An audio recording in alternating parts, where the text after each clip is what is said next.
What is up, True Crime World? You're here with Luminol on the Wall. I'm Becky. And I'm Bevy. So, welcome to our true crime podcast. We got a case today that takes place in a very beautiful place. But of course, something tragic has to happen in beautiful places, it seems. So, there you go. But before we get into it, everyone, let's just have our sister chat, Rebecca. Oh, yes. Our sister chat. Let's do that. So, kind of cool. We launched our merch last Friday. Yes, we did. On your birthday. On my birthday. Yep.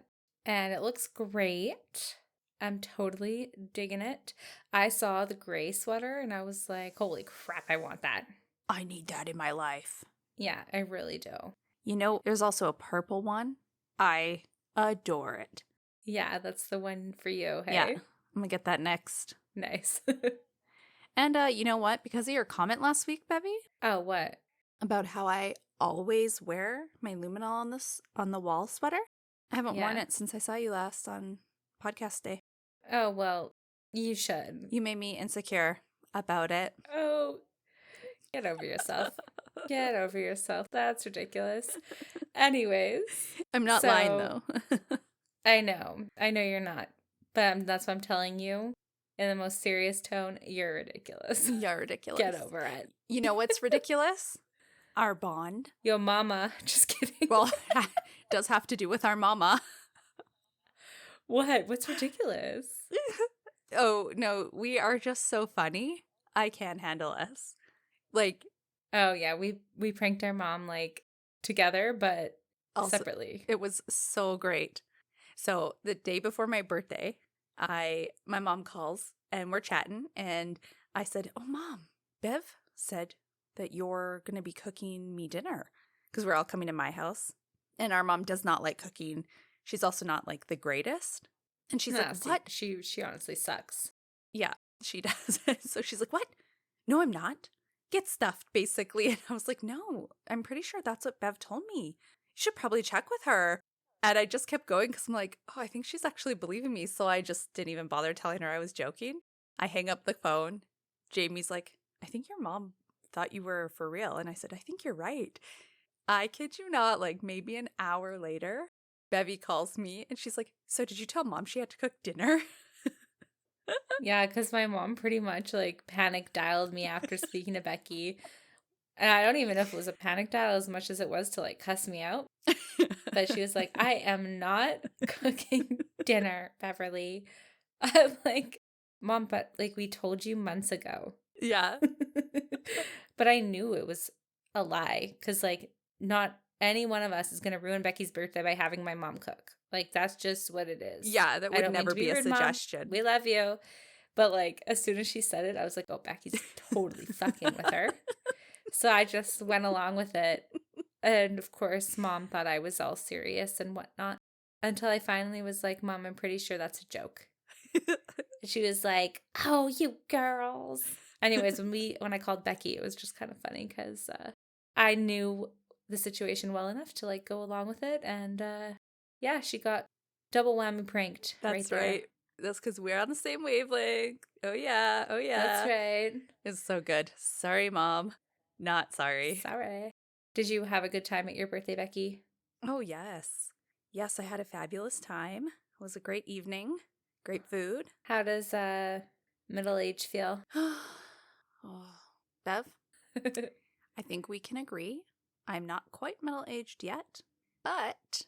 I hope so, God. Because you're like right behind me. You're seconds behind me virtually. Well, not only that, but I don't want you to only have 36 more years. I want you to have more. Yeah, like probably another 50 to 70. Right. So, anyways, how are you feeling? How was your birthday? Tell me. My birthday was good. I love my family. Aw. Had such a nice time. Kristen and Axel made like the cutest little charcuterie board. It was so yummy too. I was so happy they made that. Oh, so good. And we played games and watched a Christmas movie. No. Well, yes, but no. Axel and Kristen made a charcuterie board, and then we had nachos. I feel and pie. Dismissed as fuck right now, you little bitch. vulgar. But I don't know what you're wanting. Oh, I got a gift? No, Becky. Oh my God, I don't know. Your baby was there? Like, literally the only thing you're missing right now is the one thing I'm, like, searching for. I'm like, come on. Can I fish it out of you? Come on now. That's the sound of, like, my little fishing rod wheel. Pulling it out of your little brain, your little memory from literally, like, what, a couple days ago. The charcuterie board and the... Nachos? Charcuterie board and... I guess all we had was cheese, meat, and nachos. Guess that's all we ate. Pie. I said pie. I did not mean the pie. Girl, what am I Wow. missing? Are you just I'm fucking not with telling you. No. What did I bring? me? Jalapenos. No.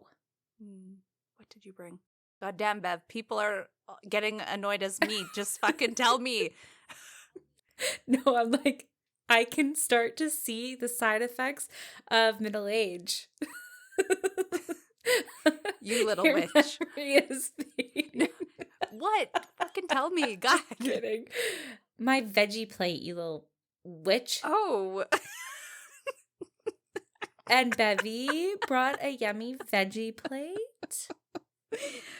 Oh, I'm so Like- sorry. Bevy brought a veggie plate. She said, "Oh, this meal's gonna be very heavy. I'm gonna bring some veggies, so it's a little more healthy." It was thoughtful.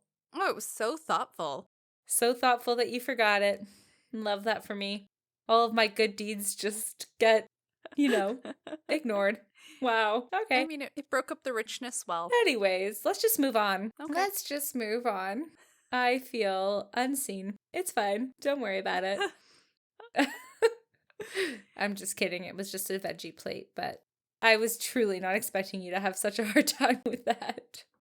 I thought you were looking for something like more like important than a veggie plate. Well, I thought it was thoughtful, but I It was also was. just like, you mentioned Axel and Kristen on the podcast. And then I was like, yeah, she's going to go on to the next little plate. I was mostly just being a menace to be like, recognize my good deeds, sister, as a joke. But then you literally didn't remember. And that was like almost worse. I should have just said nothing. I should have said nothing because I really didn't need recognition for the veggie plate until you forgot. And then it was like, oh my God.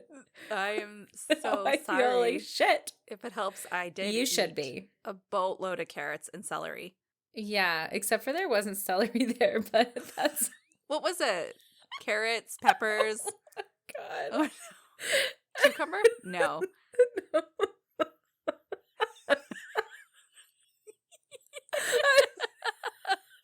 I ate that was some good celery, she said. Was there not celery?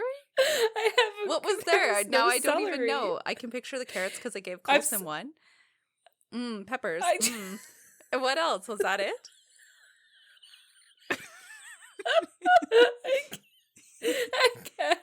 I'm sorry. It was cauliflower, but like You're right. It was cauliflower. I think you need to step up your veggie tray game if I forgot this much of it.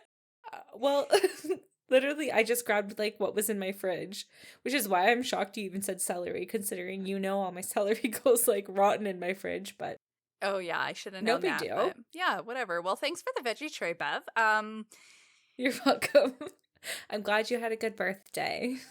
Yeah, it was so good that the veggie tray was like not memorable. That's how great the rest of my birthday was. Irrelevant. Yeah. Except for that celery, hey Beck. It was so good. No. Good looking out, Bev. Anyways. Yeah. Okay, get on with the story. Jeez. Enough of our ridiculousness. Yeah, no doubt. Okay, so today's case takes us to Chattanooga, Tennessee. And if you have a chance to look it up, Becky Made Me, beautiful place. And in Chattanooga, a young woman by the name of Jasmine Pace resided. Her family called her Jazzy, and she was just an awesome person all around. That was pretty evident by how many friends she had. She was just sweet and a little sassy and was described as an old soul. Jazzy also loved to be outdoors and connecting with nature. One of her favorite spots was along the Tennessee River in the fall. Now, by 2022, Jazzy was attending Chattanooga State Community College as a full-time student. She was 22 at the time. She lived at home with her mom, Katrina, and her stepdad, Scott. Her family was very loving and supportive of her. She also worked part-time at the family construction business. After she graduated, she wanted to be more involved in the business. And around that same time, in late 2022, Jasmine's granny was not doing well. She had been diagnosed with cancer and her decline was pretty quick. On November 22nd, just 2 days before Thanksgiving, the whole family was at the hospital saying their goodbyes to their granny, and sadly, she did end up passing away. And the whole family was deeply impacted by this loss, but Jazzy was devastated because she was super close with her granny. But even still, she knew that her granny would be rolling in her grave if they did not plan to be together for Thanksgiving. And her cousin Jackie found strength within their grief and made plans with the family to celebrate Thanksgiving for November 24th. So the following day, after Granny passed away, on November 23rd, Jackie texted Jazzy. She was just checking in to see how she was holding up. Jazzy texted back saying, "I just need some time alone after everything that has happened." And no one was surprised by this text. It seemed to be how a lot of the family processed big events in their lives. But it became a little peculiar when Jackie received another text from Jazzy saying that she was going to South Carolina for Thanksgiving with her friend Emma's family instead. Obviously, given the circumstances and their plans, this kind of raised some red flags for Jackie. Now, by Thanksgiving, things seemed to kind of get a little bit more odd. Jackie called Jazzy, and the call went right to voicemail. In addition, Jazzy's half-sister Gabby had received a Snapchat from her, and it was a photo with the caption, "Baby, I'm good." And Gabby found this odd because it was clearly an old photo, and she knew this because Jazzy's arm sleeve of tattoos was missing.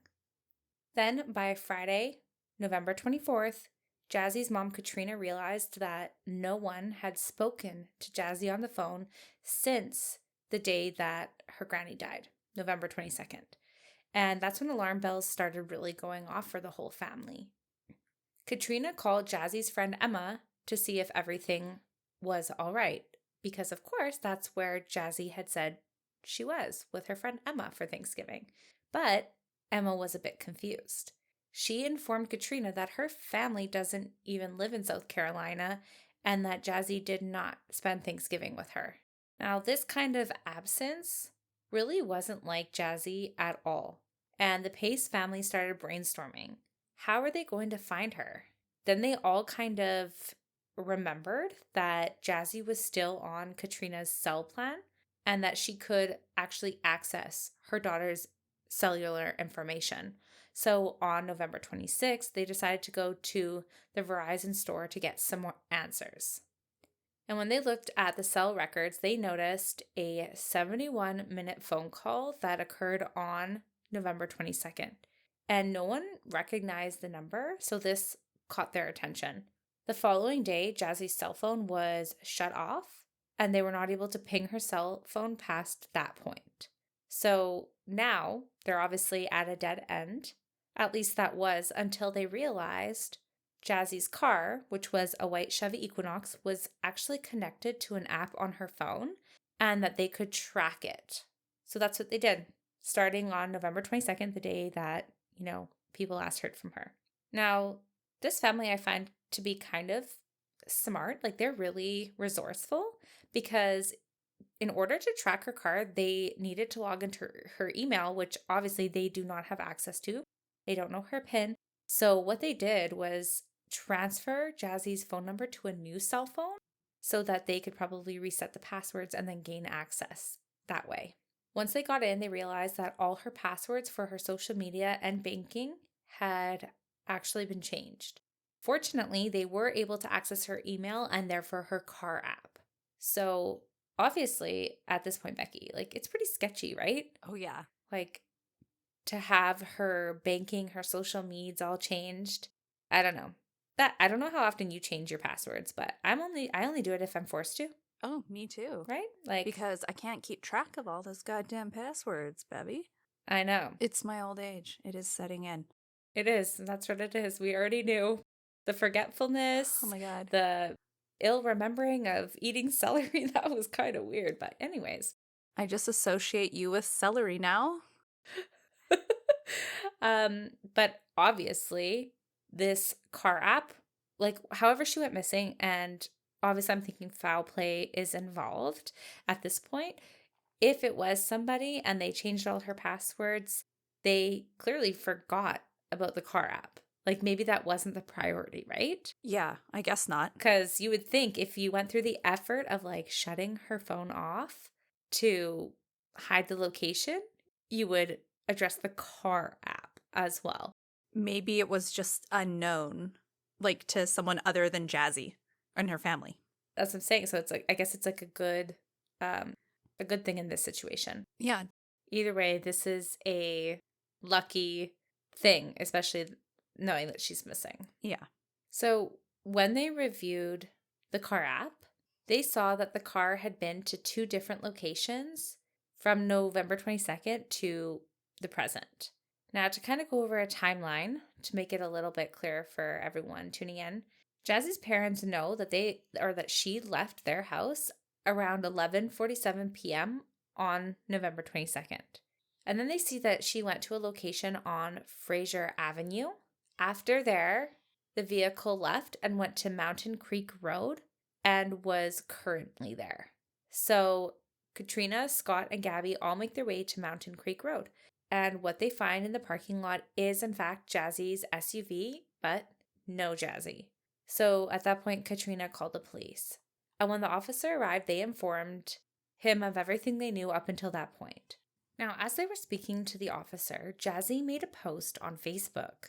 And the photo was quite concerning to her family because of what Jazzy was wearing, lingerie. Now, this is not the type of photo that Jazzy would post. It was far too racy for her, and her family truly felt that someone was trying to humiliate her, but they weren't sure who. So, obviously, the family wants to know what the next step is, and they asked the officer as much. And he told them that it was to report her as missing, and that her case would then be assigned to a detective. So they did that. Katrina then asked the officer if it would be possible for them to get the security camera footage from the parking lot where her SUV was left and the building that it was attached to. Right. They probably want to see, like, did she go somewhere after or was she driving it? Yeah, exactly. They need some clues as to who the hell was last seen with their daughter. Yeah. And the officer did say he knew the manager and would be able to get it, but not until the following morning. One thing also to keep in mind as to why, like, the officer said that is this is like Thanksgiving long weekend. Right. You know, as we know, on these big holidays, things have like shorter hours. People aren't in town. You know, there's just like less resources available. Absolutely. So it was kind of a hard blow to the Pace family because they knew at this point for sure that something was wrong and they really felt desperate to find Jazzy. And according to the police, they had done everything they could up until that point, but Katrina felt she needed to do more, so she decided to call that unknown number from Jazzy's phone log. At the time that Katrina was calling that number, the family had found out who that number belonged to because a little earlier, Katrina had Gabby enter the phone number into an app that revealed who it belonged to, and that was Jason Chen. Now, who was this Jason Chen? Well, Jazzy had been dating him. They had met on Tinder, and they were dating for a couple of months at the time that she went missing. Jason was also 22 and was attending the University of Tennessee in the computer science program. He was a son of Chinese immigrants who lived 30 minutes outside of Nashville and owned a restaurant. When Jason started university, he moved to Chattanooga, and according to his friends and family, he was pretty fun to be around, but was kind of quiet and shy. So as I had said earlier, Katrina decided that she was going to call Jason. And she thought that it would be a good idea to call him while she had the cops there and to ask him if he knew where Jazzy was. Now, while speaking with Katrina, Jason told her that the last time he spoke with Jazzy was Monday, November 21st. But obviously, Katrina knew that was not correct, and she called him right out.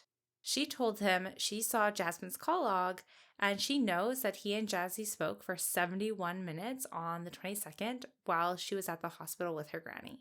So to Katrina, at that moment, it kind of seemed like Jason was trying to distance himself from Jazzy's potential disappearance, but he said he remembered that he spoke with her on the 22nd. He had just mixed up the dates. So it seemed kind of innocent enough. Yeah, for sure. Although, the mommy senses are kind of tingling. That they are, Bevy. So obviously they see it as kind of suspicious and they really want the cops to act on it. But the cops said they really couldn't do anything. And this answer just wasn't good enough for Jazzy's family because they're in investigative mode. So they asked police if they could check the businesses around to see if any of them had surveillance. They wanted to see if Jazzy had been the one driving her car or someone else. Now, officers obviously tell the family that these companies probably will not just let the family look at their surveillance footage, but Katrina, Scott, and Gabby are extremely worried at this point and feel an unspeakable amount of urgency to locate Jazzy. That must be really tough for them, though, because it's like she's a missing person. They just reported her. They're waiting for it to be assigned to a detective. And she is missing. For a couple of days at this point. It is. And it is concerning, obviously. But the police are probably like, well, you got to wait for the detective now. Yeah. Police still have protocol to follow. So I can't imagine they're sitting there and be like, man, you guys probably are really valid in how you're feeling and what you're doing. But we have our proper policing protocol. Yeah.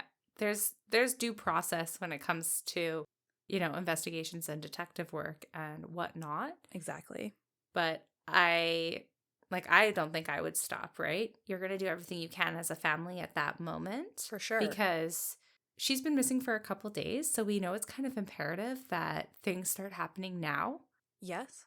And so I can see why the family is urgent. For sure. Because it could be life or death. Exactly. So after the cops leave, I guess the question to the family was what do they do next?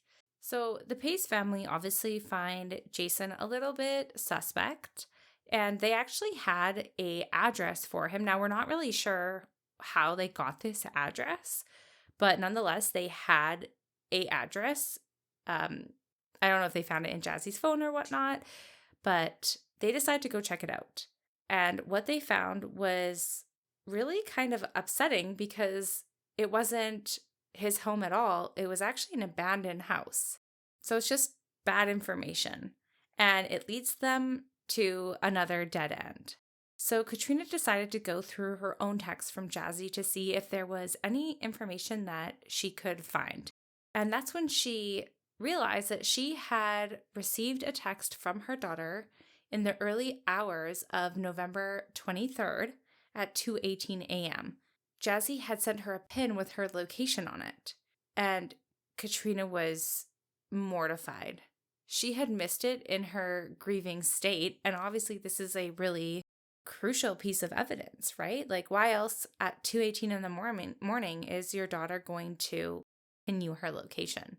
I mean, we could all speculate, but it kind of seems like maybe Jazzy was in a maybe scary situation and needed someone to know where she was.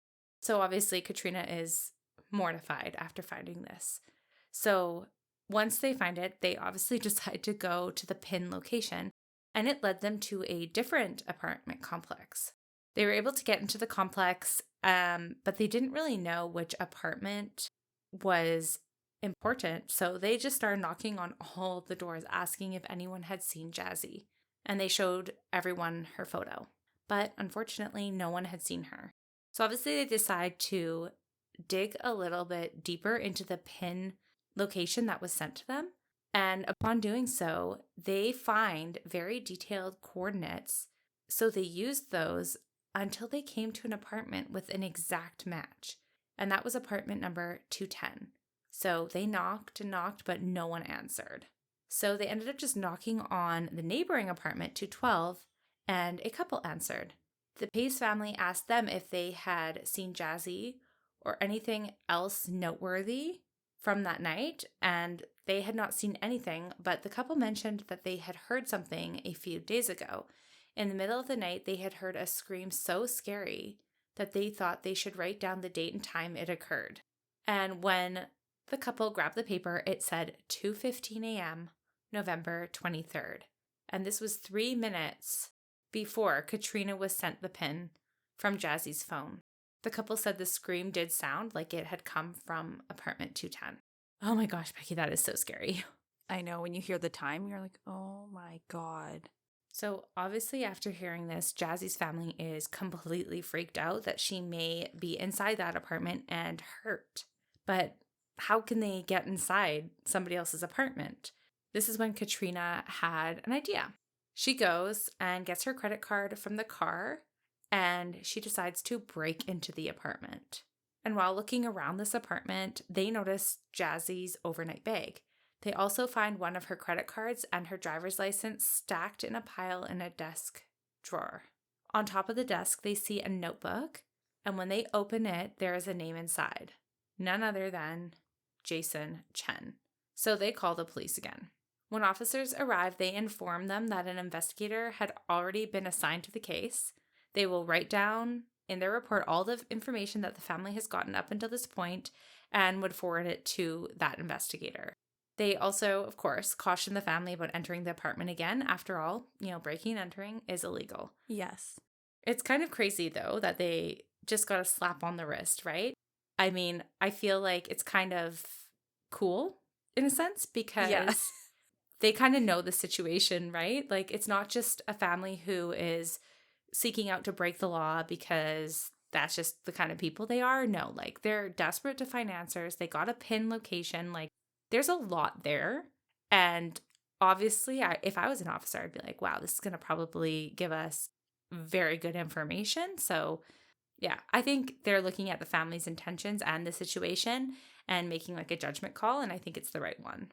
Oh, for sure. They're just like, don't go too crazy, but we understand. But thanks for doing our job. Whoop. That's right. Well, because like police can't just enter an apartment for like you need a warrant. Yeah. You can't just break in and hope that you'll find some evidence. Like, they can't do that. I mean, although it's illegal, it's, I would argue, less frowned upon that Katrina and her family is doing that other than the officers. Yeah, I know, right? I'm like, I'm kind of here for it. And I just have to like stop and give kudos to her family because I don't know. I just feel like, wow. They're very brave. They're doing a good job. Yeah. Yeah. Now, in an interview, Katrina had told Dateline that at this point, she really had lost faith in the police because they hadn't done anything to help them up until that point. So she kind of disregards the officer's advice. And after the police left, they just went right back into Jason's apartment to see what else they could find. Now, unfortunately, they really didn't find anything else, but clearly they knew she had been there.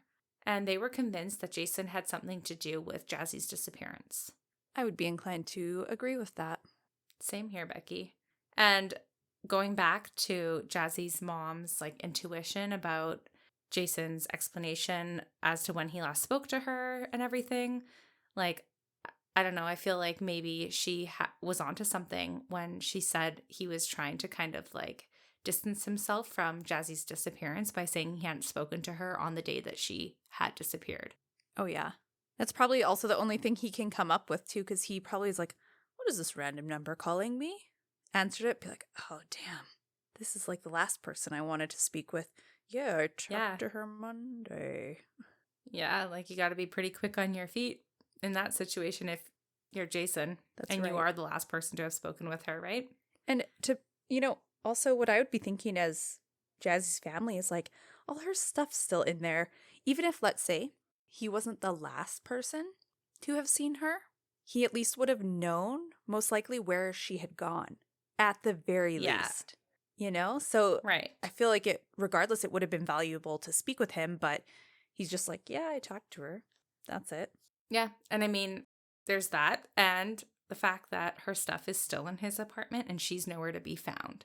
And what just occurred to me, if, let's say, she was taken or something happened to her and Jason didn't know, and her stuff was there, she was obviously hanging out with intentions to come back, why wouldn't he have called her mom or the police to say something's wrong? Yeah. She hasn't come back in days.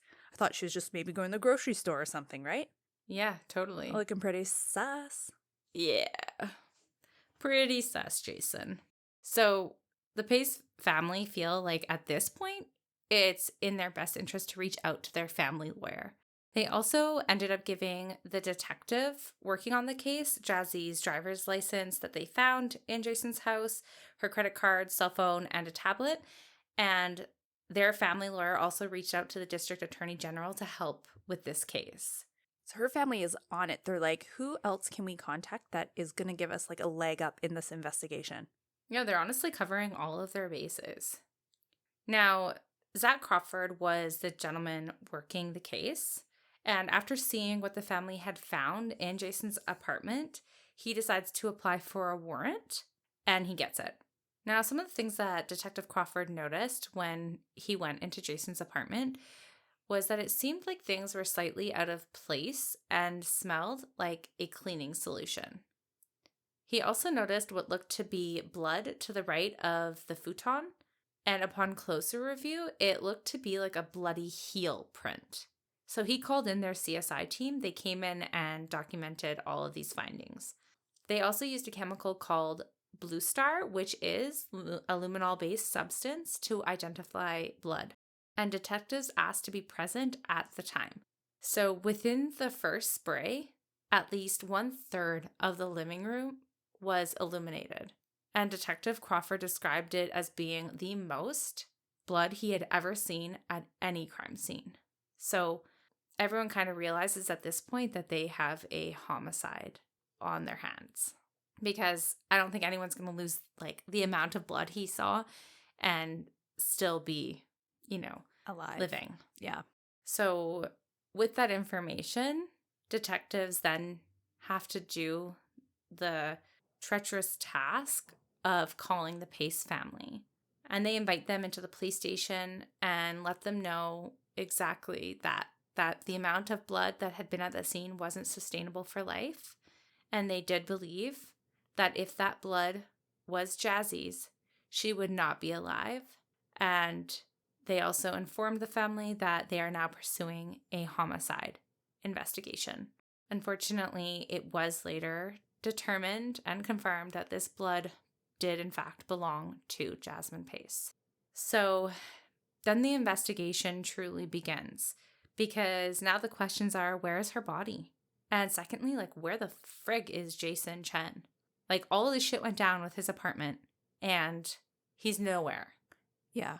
Now, if I were a betting woman, I would think that Katrina's phone call probably scared him off and he realized he had to get, like, the hell out of there. I would honestly guess that too, Bevy. Yeah. So detectives start the arduous task of, looking into all the details and circumstances surrounding the couple days that Jazzy disappeared. And they start off by getting a warrant for Jason's cell phone. And what they find is that a day after Jazzy disappeared, Jason's phone directed investigators to a Walgreens and a Walmart. And when they checked the security footage, they saw a man who did in fact look like Jason buying cleaning supplies. The man was wearing a ball cap that stood out. It was a red and white hat that said, "Anything goes." Detectives then tracked his phone to Nolensville, Tennessee, to his parents' house. And when they found him there, he was wearing the exact same hat that they had seen on the security footage. Police arrested Jason on the spot with first-degree premeditated murder charges. He immediately lawyered up, so detectives never got a chance to speak with him. Now, this news spread across Chattanooga. Ryan Barrett, Jason's former roommate, heard about his arrest.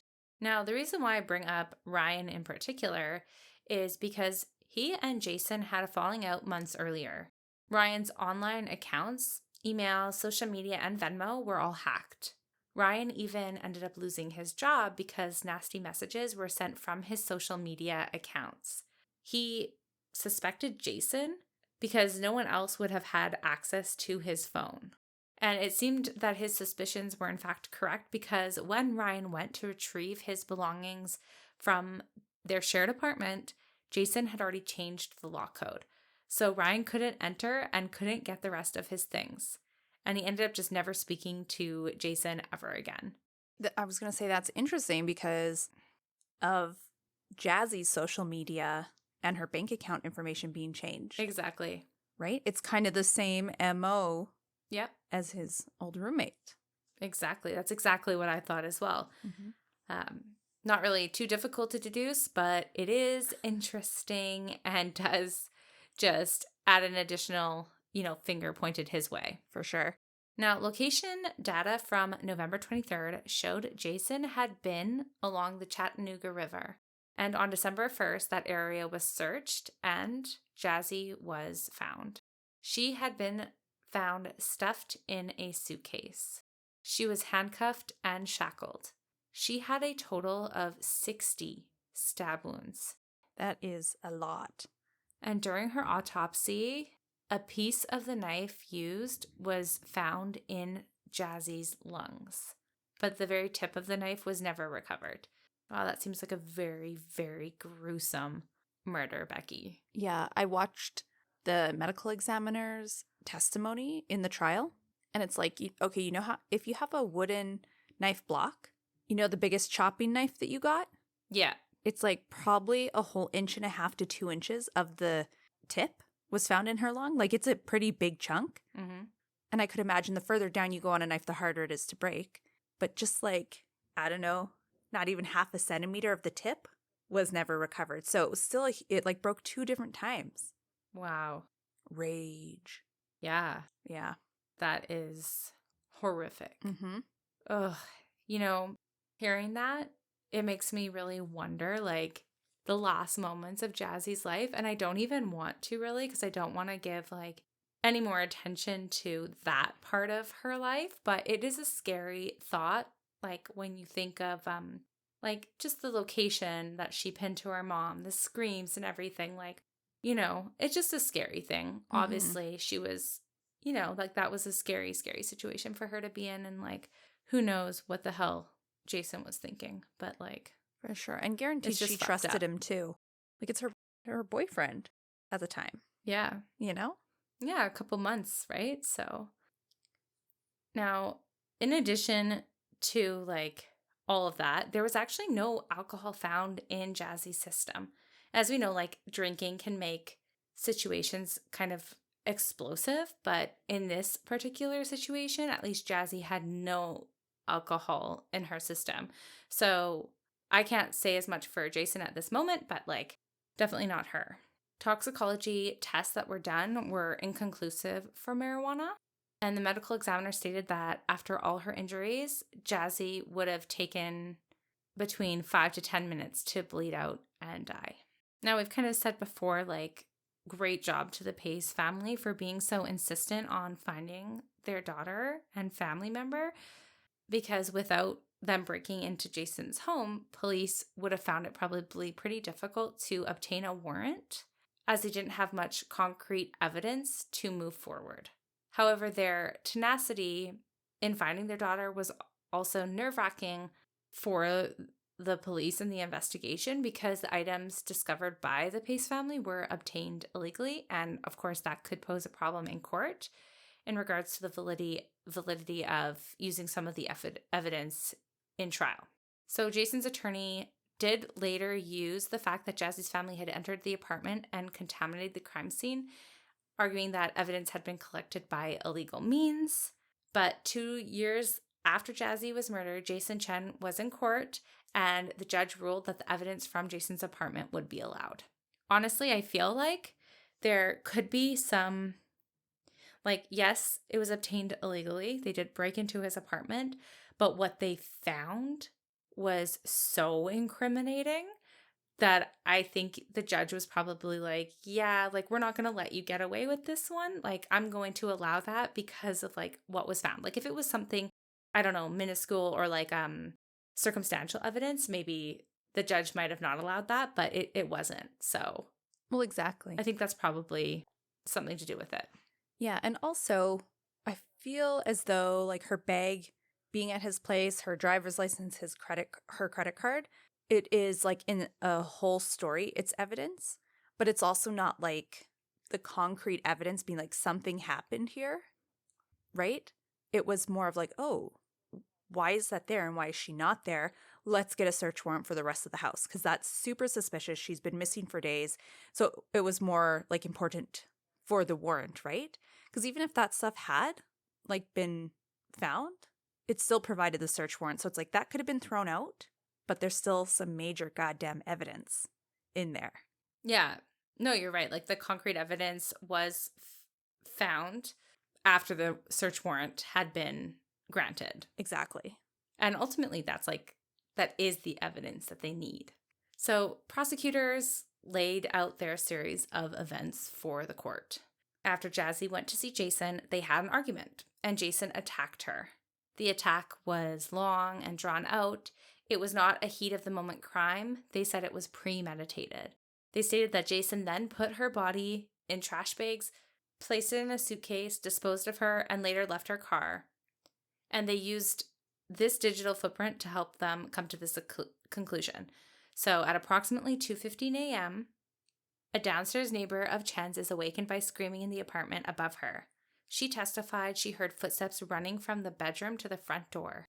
She heard a female voice, sad and emphatic, and the tail end of an argument, and she hears a front door slam. 2:18 a.m., Jasmine Pace sends a ping of her location to her mother. 2:31 a.m., a second downstairs neighbor hears the TV turn on in Chen's bedroom. About or around 3 a.m., that same neighbor hears a garbage disposal and washing machine in Chen's apartment. Then at 4:04 a.m. to 4:28 a.m., Jason Chen tries to access Jasmine Pace's bank accounts using her phone. At 9:52 a.m., on his phone, Chen responds to a Tinder message from Victoria. So I guess we're dating now. 10:29 a.m., Chen emerges from his apartment, drives off with both his and Jazzy's phone. 10:42 a.m., Chen arrives at Signal Mountain Walmart. Chen sends a text to Jazzy's phone saying, "Slept like a baby, made myself a matcha." 11 a.m., Chen checks out items bought at Walmart, seen on the Walmart video. And then at 11 a.m. to 12:30 p.m., Chen drives up and down Suck Creek Road, which is shown via his cell phone records. Then at 12:38 p.m., Chen arrives back at Tremont Street apartment, and they see this on video. And then at 12:43 p.m., Chen attempts to access cloud on Jazzy's phone, posts on Jazzy's Facebook account posing as her. At 1:36 p.m., Jason then leaves Tremont Street apartment and goes to North Market Street Walgreens, buys more cleaning supplies, and returns home. At 2:56 p.m., Chen drives to Suck Creek Road a second time, and then at 4:03 p.m. texts his phone to Jazzy's phone, "Hey, are we still good for dinner tonight?" And the message marked read on Jazzy's phone. And then at 6 p.m., Jason leaves Tremont Street apartment with a suitcase, stops at Walgreens a second time, and then at 6:49 p.m., Jason removes Jazzy's phone's SIM card, and that's when her phone goes dark.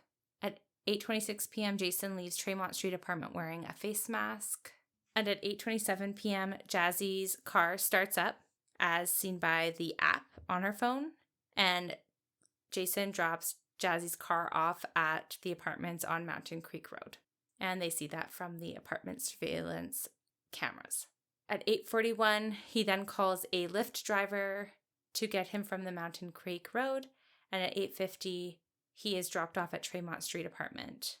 And then later in that evening, on a Call of Duty video game, Jason says, "I'm getting on in 5 minutes." The defense, on the other hand, told the court that Jason did kill Jazzy. I feel like there's no denying that. There's just too much digital footprint. Right. but they said that it was not premeditated. They claimed the two were drinking wine, which we know Jazzy was in fact not, and that Jazzy got up to get more. And that was when she allegedly heard Jason's Tinder messages go off and saw them. According to the defense, she flew into a rage. They began yelling, and Jazzy attacked Jason with an empty wine bottle. At that point, they argued Jason had no choice but to defend himself and stabbed her. So they claimed this was a voluntary manslaughter case at best. Wow, that's pretty damn insulting considering he stabbed her 60 fucking times. Yeah. And also, if you use that logic, do you know how many people then there already are would have been stabbed in the world every time someone came at someone with a wine bottle? Oh yeah, like that's no reason to kill someone. And you know what? I honestly really am offended by their case basically putting the blame on Jazzy. Like, she freaked out. She flew into a rage. She attacked him. Like, I know they have to like create a narrative to try and get their client off, but it just like annoys me because she's 100% the victim of him. Mm-hmm. And just to even insinuate that in her trial, like, God, if her parents were in that courtroom, they must have just been like fuming, man. Oh, yeah. And also, you know, I mean, he was on Tinder the next morning. So I think the only plausible thing is maybe she did see a message and got upset, which is so valid. But you don't go kill someone because they saw you like screw them over, you know? Like, you don't just go stab them. Yeah. It's not what- Well, Becky, it would be plausible. However, prosecution witnesses did prove that Jason was not on Tinder that night and did not have messages like the defense claimed. Right. So really, it just falls apart. Yeah. And the evidence actually, on the contrary, shows that the following morning, while Jazzy was dead in Jason's apartment, Jason was then on Tinder messaging other women, which is just disgusting. So the jury deliberated for less than an hour and found Jason Chen guilty of premeditated first-degree murder. The jury was also given a sentencing option, parole eligibility after 51 years or life imprisonment. Before sentencing deliberations, Jackie, Jazzy's cousin, was allowed to speak. She took the opportunity to give a real-life example of what 60 stab wounds looked like. She brought a jar to the stand and counted out 60 stones, one for each stab wound. Ultimately, the jury sentenced Jason to life in prison with no chance of parole. The Pace family brought a wrongful death lawsuit against Jason and his family for $17 million. They claimed that Jason's parents helped him with resources and harbored a criminal. Jason's parents are not facing any criminal charges, but I get why the family wanted that, because I thought the same thing. I was like, surely they must have known. Like, he lawyered up immediately. Was that the advice of his parents or what, you know? Right. I mean, he could be smart enough to do it, but I had that same like thought. Yeah, like he probably confided and be like, oh man, I fucked up. What do I do? Get a lawyer. Yeah. Now, I just wanted to leave this off with talking about Jazzy again and who she was, because, you know, she, like, anytime a life is taken, especially so young, like as she's just getting her, you know, feet on the ground as a young woman, it's just devastating. And a lot is lost. So Jazzy always put herself last, and she found joy in being a kind and compassionate human. She was loved by many, and her family has suffered a really great loss in losing her. So that is the case of Jazzy Pace.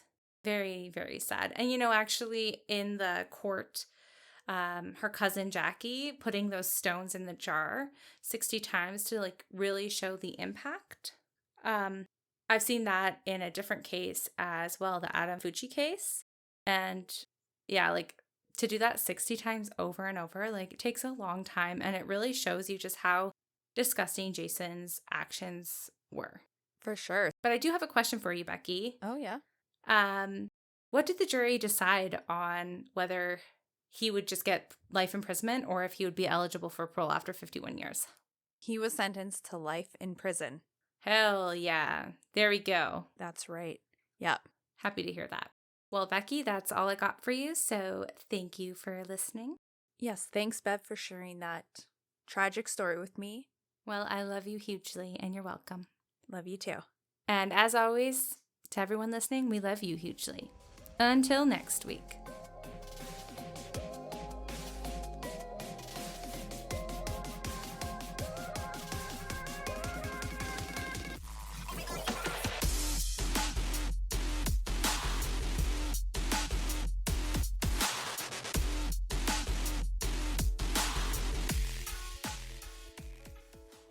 And just your weekly reminder to download our weekly episodes, follow us on Spotify or Apple Music or whatever streaming platform you listen to us on, and give us a follow on our social medias.